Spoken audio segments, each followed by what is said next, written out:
Antipodes, Chapter 16. The first thing Jigsaw noticed was the pounding in his head.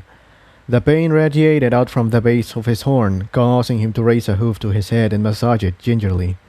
As soon as he touched his head, however, the pain spiked. He let out a yelp and opened his eyes. He was lying in what appeared to be a circle of scorched ground. He slowly pushed himself up on his haunches, blinking his eyes to clear his vision. Even the smallest movement caused him to wince with pain. A light layer of snow coated the ground just outside the circle, with a grove of evergreen trees growing not far beyond. On the horizon, barely visible over the glare of the sun, was a flickering green light. Jigsaw's horn hummed for a moment, then the glow was gone. Jigsaw squinted at the spot where the glow had been, when he heard a rustle behind him. He whipped around in alarm, but was relieved to see that it was only Tiptoe. She was lying on her side, facing away from him. Jigsaw got up and trotted over to her in concern. Her mane seemed to be singed, but she appeared otherwise uninjured. Jigsaw then turned his attention to the charred ring around them. It appeared to be about 20 feet in diameter. Jigsaw scoffed at the ground with his hoof, revealing bare earth under the layer of soot. He tried to think back to the last thing he remembered, doubling over in pain on the staircase. How had he gotten here? And why did his head hurt so bad? He decided the only thing for him to do was to try and wake Tiptoe up. Tiptoe opened her eyes slowly, not quite understanding what she was seeing. Then, as understanding rushed back to her, she jumped back onto her hooves and looked around wildly. She was relieved to see a rather startled-looking Jigsaw standing next to her. She threw her hooves around him and hugged him tightly. Jigsaw bit his lip to stop from yelling out in pain. "I'm glad to see you too," Jigsaw said, obviously bemused. "but what exactly is going on?" Tiptoe let go of Jigsaw and said, "You don't remember? Last thing I remember, we were climbing up a staircase when I got this horrible pain in my horn. Next thing I knew, I woke up here." Tiptoe nodded. "I suppose that makes sense. You had some kind of fit on the stairs and the roof caved in up ahead. I tried to get you out, but I couldn't move you nearly fast enough. Then this strange light came out of your horn. It looked like the sun symbol we've seen before." "Sun symbol?" Jigsaw said. "Do you think it could have anything to do with the fragment of Celestia?" "It must," replied Tiptoe. "What else could it have been?" I think it was trying to protect me since I'm carrying it. I can't quite tell, but I got certain feelings from it. They're really vague and unclear, but I think that was a sort of last resort to keep me safe, and you just got taken along for the ride." Tiptoe thought this over for a moment before breaking out in a smile. "So does this mean we can't be killed? It's going to keep us safe." Jigsaw shook his head gravely. "No, it's going to try. I don't know that it always succeed, and even if it can, I don't think my body can handle it. Whatever it did back in that staircase nearly took me out for good." Tiptoe's smile gradually vanished as she remembered Jigsaw convulsing on the stairs, his eyes rolling back into his head. They sat in silence for a time after that, mulling over the information.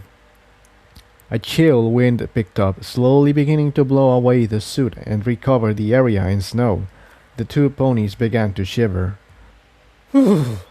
"Come on," Jigsaw said. "We should go into the trees. At least we'd be sheltered from the wind." Tiptoe nodded, but still sat on the ground, staring out at the moon, large, dull and silvery gray in the sky. Tears began welling up in her eyes. Jigsaw made his way over to her. "Are you all right?" he asked. Tiptoe blinked, tears running silently down her face. "Doesn't this overwhelm you?" she asked quietly. Don't you ever just want to give up? Jigsaw didn't really know how to react. What do you mean? I mean, we just saw an entire city full of innocent ponies die. Ponies we knew because of us. The tears were coming faster now. We don't know that it was because of us. Jigsaw responded, trying to sound reassuring. Oh, really? Tiptoe's voice became harsher. You think it was just chance that Tantalus showed up when he did? That he managed to get into the city after 10,000 years of being held back? Tiptoe, I don't... Jigsaw began, but Tiptoe cut him off. I don't want to hear what you don't know. I want to hear some answers for once. What are these fragments for? And why are we trying to find them? Why aren't we trying to find home? Don't you care about anyone back there? She began sobbing, her tears falling onto the mixture of soot and snow at her feet. Jigsaw was stung by Tiptoe's remarks, but he stayed calm. Tiptoe, you know that isn't fair. Of course I care. Do you think I wanted this thing to embed itself inside me and nearly kill me? No, I didn't. I don't have any more choice in this than you do. The only thing I can think to do is keep looking for these fragments. Maybe we can use them to get revenge on Tantalus for killing all these ponies. I don't have all the answers, but I do know that we can't give up, and Cynthia would not have wanted that. Tiptoe took a deep, shuddering breath to steady herself. The tears stopped. You're right. I'm sorry. It's just what happened back there was so terrible, and we're just expected to keep going, and we don't even know where we're supposed to go. It's all so insane. You're telling me. The most exciting part of my day used to be going to fix a leaky pipe. Jigsaw said, a small smile beginning to tug at the sides of his mouth. Tiptoe didn't smile, but instead flung herself around Jigsaw again. This time, Jigsaw reciprocated by nuzzling Tiptoe's neck. We'll make it through this. We managed to escape from everything thrown at us so far, right? Tiptoe didn't respond, but dug her face into Jigsaw's mane. Jigsaw exhaled sharply from the pain of the added weight. Is something wrong? Tiptoe asked, concernedly. I'm still pretty sore from the whole ordeal. Tiptoe released Jigsaw and smiled despite herself. What do we do next? She asked, turning on the spot to examine her surroundings. I have no idea where we are. Which direction should we go? Jigsaw opened his mouth to answer when suddenly he froze. Tiptoe saw his eyes gloss over, as if he had somehow fallen asleep while standing upright. Just when she was about to say something, he snapped out of it, his eyes becoming sharp and alert. Northeast, he said. We need to go northeast. Tiptoe looked at Jigsaw quizzically. What was that about? What was what about? You froze for a bit when I asked you. What are you talking about? I didn't freeze. Jigsaw replied, obviously confused. You did, Tiptoe insisted. You stopped talking and your eyes glazed over. Then you sort of snapped out of it and said we should go northeast. Strange, Jigsaw said. I feel fine. I just definitely think we should go northeast. Well, I suppose we don't have any other leads. Tiptoe sounded uneasy. Jigsaw nodded and stretched, attempting fruitlessly to work out some of the soreness that still pervaded his muscles. Together they set off on hoof into the grove of trees. The tall evergreens provided shelter from the chilly wind at the cost of blocking out whatever little light the far-off sun and dull moon provided.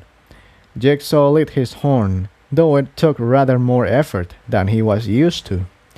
The small light given off caused strange, spindly shadows to be cast from the tree branches, causing the two ponies to occasionally jump at what they perceived as something stalking right next to them.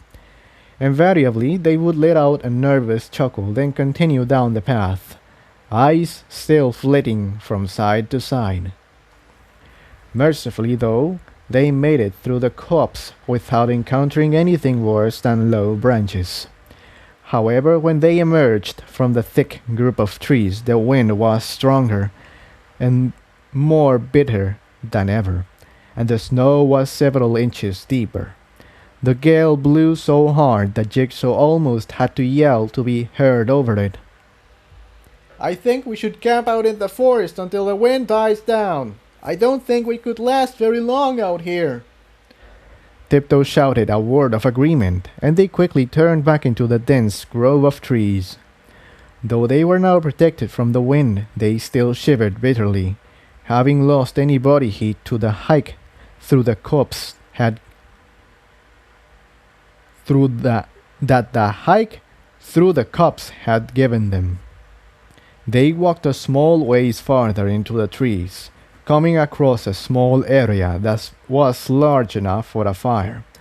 Jigsaw began gathering fallen twigs and other refuse from the forest floor, piling it in the center of the clearing. When he felt that the fire pit was satisfactory, he leaned his head down and held the tip of his horn an inch away of some of the bark he had stripped from branches to use as kindling.